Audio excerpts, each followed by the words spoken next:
धन निरंकार जी महापुरुषों जरूरी सूचना, एक जरूरी संदेश जो आप संतों भक्तों के लिए बहुत ही ज़रूरी है।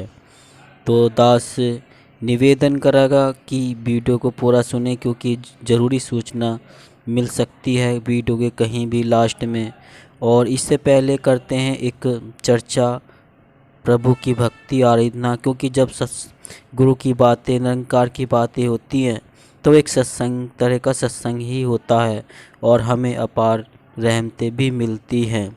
तो दास निवेदन करता है कि अगर नहीं किया अभी तक चैनल को सब्सक्राइब, तो संदेश निरंकारी का चैनल को सब्सक्राइब कर दीजिए और बेल आइकन भी प्रेस कर दीजिए। महापुरुषों, भक्ति बिना सपने में भी सुख नहीं मिलते हैं।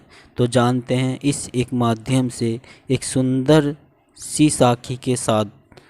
तो भगवान की भक्ति के बिना महापुरुषों सपने में भी सुख नहीं मिल सकता।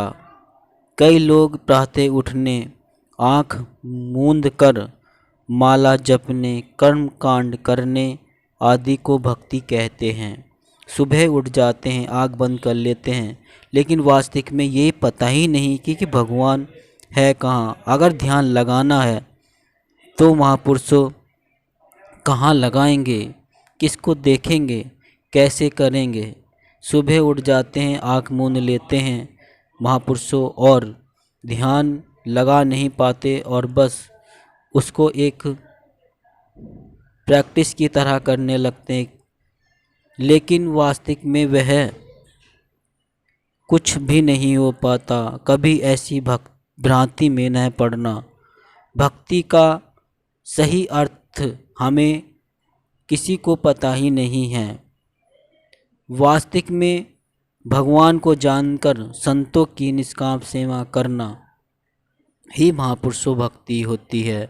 लेकिन ये सिर्फ माध्यम गुरु के से ही होता है। जब तक गुरु नहीं होता तब तक हम ये नहीं जान पाते कि वह वास्तविक में सही भक्ति क्या है और हम किस तरह कैसे कर सकते हैं। 3 बातें कभी नहीं भूलना है। इनका जीवन में प्रयोग करने से आपकी भक्ति में कोई भी विघ्न नहीं डाल सकता। ये 3 बातें हैं: सेवा करना, सुमिरन करना और महापुरुषों सत्संग करना। इनको कभी न छोड़ना, फिर आपकी भक्ति में कभी भी कमी नहीं आएगी, कभी कोई रुकावट नहीं होगी।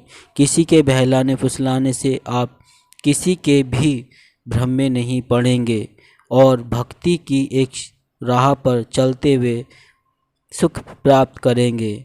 महापुरुष यहाँ बताते हैं कि यदि आप नम्रता नहीं रखोगे तो महापुरुषों के आगे झुकने नहीं, तो आपकी भक्ति में गिरावट आनी शुरू हो जाएगी। यहाँ महात्मा जी बताते हैं कि हमें एक नम्रता अपने जीवन में रखनी है, क्योंकि अगर नम्रता नहीं हो पाती है तो हम अहंकार में होते हुए भक्ति भी खो देते हैं। जितना पाते हैं उतना हम खो देते हैं और कभी कभी ऐसा होता है कि उससे अधिक भी गंवा देते हैं। तो हमारी भक्ति में गिरावटें आनी शुरू हो जाती हैं और हमारा भक्ति का कोई भी लाभ नहीं हो पाता। फिर कभी कभी महापुरुष कह देते हैं कि हमने इतनी सत्संग सेवा सिमरन की, लेकिन उसका कोई लाभ हमें नहीं मिला है। तो कभी दास ने बहुत महापुरुषों को ऐसा सुना, तो वे कभी कहीं तो कुछ ऐसा करते हैं जिससे भक्ति में गिरावट आ जाती है और भक्ति में फिर हम कुछ प्राप्त कर नहीं पाते हैं। महापुरुषों, कई लोग पूछते हैं कि भक्ति किस समय करनी चाहिए, सुमिरन कब करना चाहिए। तो महापुरुषों, इसका कोई समय नहीं है। माता ने कहा है, माता सुदीक्षा जी कह रही हैं कि हम भक्ति कभी भी कर सकते हैं, किसी समय भी। इसके लिए अलग से हमें कोई भी समय नहीं चाहिए होता, अलग से समय की कोई ज़रूरत नहीं पड़ती। जो कार्य हम कर रहे होते हैं, सोते जागते उठते बैठते खाते पीते, इस प्रभु का नाम हम सुमिरन करते हुए श्वास श्वास हम इसकी भक्ति कर सकते हैं, इसकी आराधना कर सकते हैं। तो सुमिरन करना हमें चाहिए, किसी समय भी हम कर सकते हैं। भक्तजनों की भक्ति का कोई निश्चय महापुरुषों समय नहीं होता है। ज्ञानी जन श्वास श्वास तक महापुरुषों भक्ति करते रहते हैं। यही एक माध्यम है। अगर हम हर श्वास श्वास भक्ति करते हैं तो फिर हमारी भक्ति में कोई गिरावट नहीं आती। हम किसी भ्रम भुलेखे में, किसी के चढ़ावे में आकर कोई काम ऐसा नहीं कर पाते जिससे हमें कोई इस भक्त सुख की जगह दुख मिल जाए। क्योंकि महापुरुषों अगर हम भक्ति कर रहते हैं और उसमें कोई गिरावट आ जाए और फिर हम कोई काम ऐसा कर सकें जो सतगुरु को अच्छा न लगे, भूल चूक में हो जाता है, किसी के हम बहकावे में आकर कर पाते हैं, तो महापुरुषों कभी ऐसा ही होता है कि दुख की जगह सुख की जगह दुख भी मिल जाते हैं।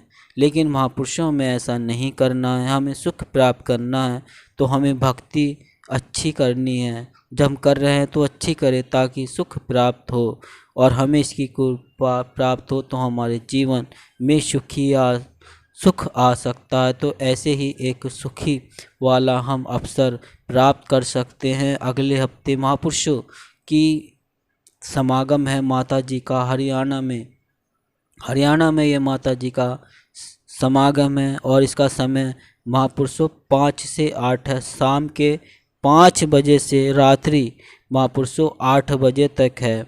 और इसका स्थान है महापुरुषों, इसका स्थान है दिल्ली के पास पटौली एक में है। पटौली एक कस्बा शहर के आसपास जो है वहाँ पे ही ये सत्संग हो पाएगा। प्रोग्राम 5 से 8 बजे तक का। ये गुड़गांव से थोड़ा दिल्ली और गुड़गांव के आसपास ही ये पटौली है। और वहाँ जाकर के हम सतगुरु की रहमतें, असीम रहमतें, इसकी कृपा हम प्राप्त कर सकते हैं ताकि हमारे जीवन में सुख ही सुख हो। तो महापुरुषों अगला हफ्ता मतलब रविवार संडे, तो इसका ये डेट रहेगी 11 सितंबर 5 से 8 पटौली गांव दिल्ली के आसपास, दिल्ली के ही पास से है थोड़ा सा। तो हम हो जा कर के सतगुरु की असीम रहमतें प्राप्त कर सकते हैं।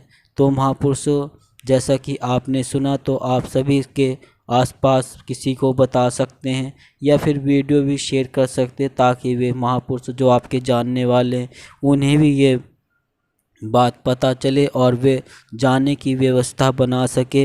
और अगर हम हैं आसपास तो 100-150 किलोमीटर तो आराम से हम सफ़र तय कर लेते हैं। जिन्हें लगन होती है महापुरुषों तो 100 किलोमीटर क्या 150-200 250 किलोमीटर तक की दूरी भी तय कर लेते हैं। क्योंकि उन्हें लगन है एक माता जी के दर्शन करने की और उनके ज्ञान को सुनने की और जीवन में ढाल कर उन पे चलने की, क्योंकि उन्हें सुख पाना है।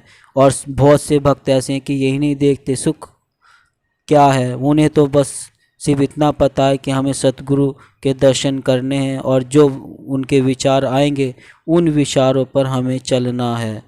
तो वास्तव में भक्ति यही है कि जो आदेश सतगुरु का है उन्हें अपने जीवन में ढालते हुए आगे बढ़ते चले। तो महापुरुषों दास फिर से निवेदन कर रहा है कि अगर आपने तक नहीं किया है चैनल को सब्सक्राइब तो संदेश निरंकारी का चैनल को सब्सक्राइब कर दीजिए और बेल आइकन भी प्रेस कर दीजिए। महापुरुषों दास मनीष फिर मिलता है अगली वीडियो में। तब तक के आपके चरणों में दास का प्यार भरा धन्य निरंकार जी।